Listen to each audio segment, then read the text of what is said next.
Hello friends, આજે હું ઘઉંના લોટમાંથી આપણે ટાકોસ બનાવવા જઈ રહ્યા છીએ.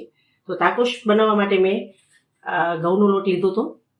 એમાં મેં મીઠું તેલનું મોણ નાખીને કાચી પાકી રોટલી બનાવી લીધી છે.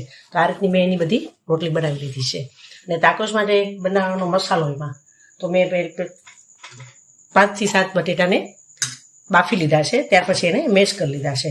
અને 3 ડુંગળી અને 7-8 લસણની કળી અને આદુ એ બધી પેસ્ટને મેં તેલમાં ફ્રાય કરી લીધા છે. અને એમાં મેં કેપ્સિકમ અડધું. હવે આપણે બટેટાની અંદર મીઠું મરચાંની ભૂકી નાખી છે. ચીલી ફ્લેક્સ નાખી. ચીલી ફ્લેક્સ ન હોય તો લાલ મરચાં હોય એને થોડાક ફ્રાય કરી આ રીતના એને આપણે હાથેથી મસળી લેવાના છે. આ ચીલી ફ્લેક્સ છે, આ મરચાં એ બી આ રીતના એમાં કરી લીધા છે.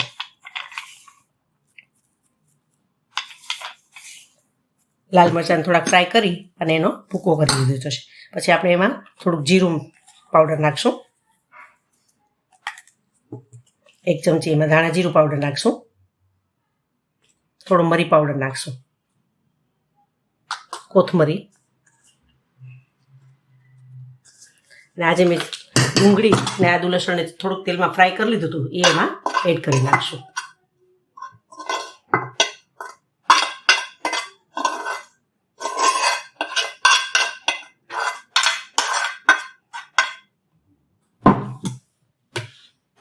અને એમાં થોડું આપણે અડધું લીંબુ નીચોવશું. આમાં તમારે કોબી છે, ગાજર છે, ટમેટા છે એ પણ એડ કરી શકો છો તમે. હવે આમાં અડધું લીંબુ નીચોવશું.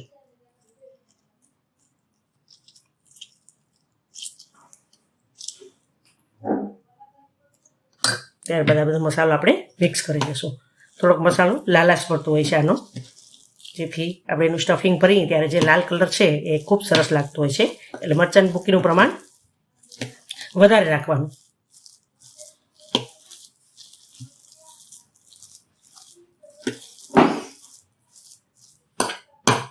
માં કેપ્સિકમ મરચાં પણ નાખ્યા છે. તો આ રીતનું એનું આખું ટાકોસમાં ભરવા માટેનું સ્ટફિંગ આપણે તૈયાર કર્યું છે.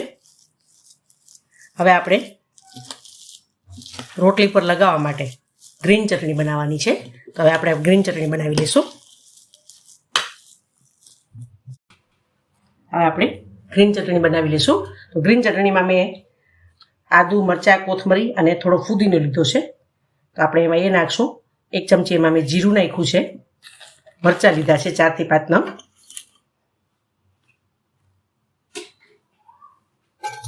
મગફળીના બી નાખશું થોડા આપણે એમાં.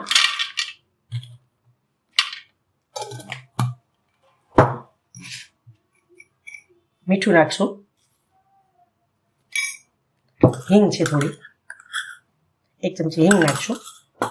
અને લીંબુનો રસ અને થોડી ખાંડ નાખી તો ગ્રીન ચટણી તૈયાર છે. આપણે ટાકોસમાં પાથરવા માટે આપણે જે ગ્રીન ચટણીનો ઉપયોગ કરવાના છે એ તૈયાર છે. તો હવે આપણે ટાકોસ રેડી કરશું.